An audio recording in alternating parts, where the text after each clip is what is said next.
Hello everyone, myself Paula Mokwana, Assistant Professor of EC Department at LJ Institute of Engineering and Technology. Welcome to the session of Satellite Communication. In the previous session, we have finished unit number 4, that is a radio wave propagation. In today's session, we are going to start unit number 5, that is polarization. So, in today's session, we are going to study what is antenna polarization, what is cross polarization discrimination, what is ionospheric depolarization, rain depolarization, and the ice depolarization. First of all, what is polarization? The polarization of transmitting antenna is defined by the polarization of wave it transmits, right? Or technically, it is the orientation of wave.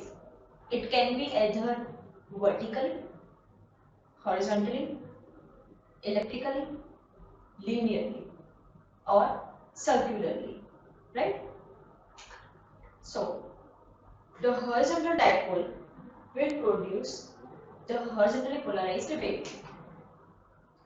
We can say that two dipoles which are mounted close together symmetrically and at the right angle to each other will produce circularly polarized wave, which has a difference of phase is 90 degree, alright, and it has an equal amplitude. By continuing, the polarization of receiving antenna has to be aligned to that of the wave for the maximum power transfer. Now, the next topic is cross polarization discrimination. First of all, the propagation path between a satellite and the Earth station passes through the ionosphere and possibly through the layers of atmosphere. We can say that it has to pass through the non-uniform distribution of the ions or the atoms, or we can say the layers of ice crystal in the upper atmosphere in the rain. So all of which are capable of altering the polarization of the wave which was transmitted. So the orthogonal component may be generated from the transmitted polarization. So that effect is known as the depolarization. That means if I have transmitted the vertically polarized signal and if I am going to receive the horizontally polarized signal, that means these two components are known as the cross polar component. Alright, and this quantity is referred to as the depolarization. And what is the effect of it? This can cause an interference where the orthogonal polarization is used to provide the isolation between the signals, as in the case of frequency diffuse. Now, consider this diagram in which my transmitted electric signal, this electromagnetic field of E1 vector is going to be transmitted through the depolarizing medium. It will generate a two component. First one is copolar, second one is cross polar. Now, what is copolar and what is cross polar? If I have transmitted a vertically polarized signal and if I am going to receive the vertically polarized signal, then these two components are copolar component. Okay, as like E1 and E11. Alright, and if I have transmitted a vertically polarized signal and I am going to receive the horizontally polarized component, then these two components are known as the cross polar component, like E1 and the E12. Over here I have transmitted only a single signal, right?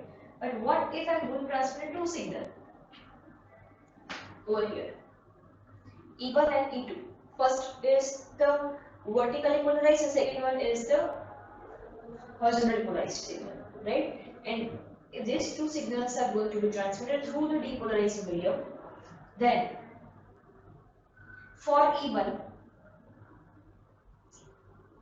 two components are there, E11 and E12, and for E2, there are also two components. First one is E22, this one, and E21. Now, which one is copolar and which one is cross-polar? For this E1, which is vertically polarized, so E11 is copolar and E12 is cross-polar, right? For E2, E22 is copolar and E21 is the cross-polar.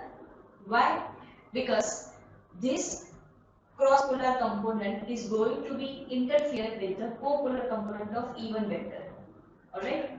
So we need to isolate these two signals. Okay? So most widely used measurement is called the cross-polarized, or you can say cross-polarization discrimination, XPD. Okay?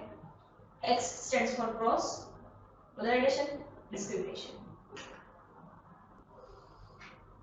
If we want to isolate these two components, we are going to use this formula. XPD is equals to 20 log base 10 E11 upon E12. Isolation of E11 and E12.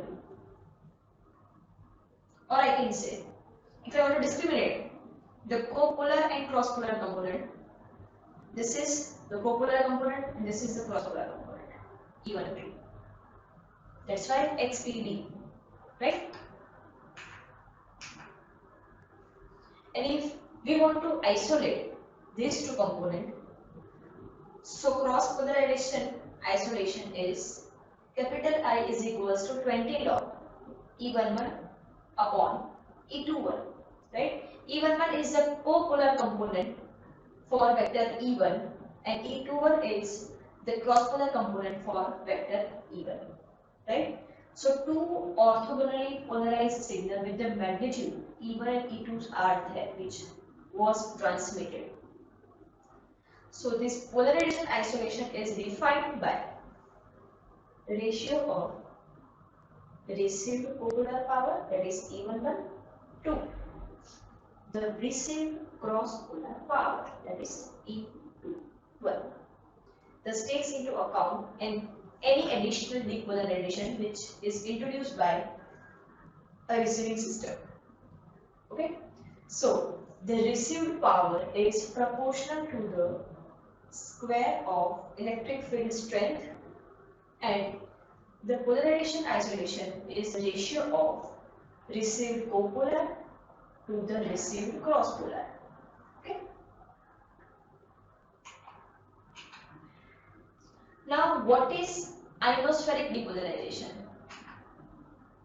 The ionosphere is the upper region of the Earth's atmosphere in which the different ions are non-uniformly distributed, and they are going to be ionized by the solar radiation. Okay. So when a linearly polarized wave that transverse the ionosphere, it sets in the motion of the free electrons. So what these free electrons will do? This electron will move in the Earth's magnetic field, and therefore it experiences a force. So what is this force? This force is similar to the current carrying conductor experienced in the magnetic field of a motor. So direction of electron motion is not parallel to the electric field of the wave, and because of that, electron will react back on the wave, and it will cause the shift in the polarization, right? So it was the ionospheric depolarization which caused the shift in the polarization. Next is a ray depolarization. Now, we know that the ideal shape of the ray is spherical. Since it minimizes the energy required to hold that raindrop together. So the shape of this raindrop, which is quite close to the spherical, but if we are going to consider the large drop, which are modeled as the oblate spheroid with some flattening underneath as a result of air resistance, right? So linearly polarized wave can resolve into two components wave. One vertically polarized and other is the horizontally polarized. So the vertical component of electric field which lies parallel to the minor axis of the raindrop and therefore it encounters a less water than the horizontal component. So it will cause the difference in the attenuation and which cause the phase shift experienced by each of the electric field component, right? So this difference are termed as differential attenuation and differential phase shift, which cause the depolarization of the wave. Alright. Now, the last topic of unit number 5, that is the ice depolarization. What does it mean? We know that ideal shape of the raindrop is spherical. It minimizes the energy required to hold that raindrop together. But the depolarization in ice is a differential phase shift with a little differential attenuation present. So we can say that ice is a good dielectric, unlike water, which has also considerable loss. So it will cause the ice depolarization. Alright. So over here, unit number 5, that is polarization, is finished. I have taken the reference from this two. This is a reference book of satellite communication by Dennis Roddy. So in today's session, we have covered what is polarization, what are the types of polarization, and what is cross polarization discrimination, and what are the facts which cause the depolarization, like atmospheric, ionospheric, rain, and the ice, right? So, if you have any question related to the chapter number 5, you can ask me on my tutor email ID. Student number 5 over here is finished. Till then, thank you for your attention.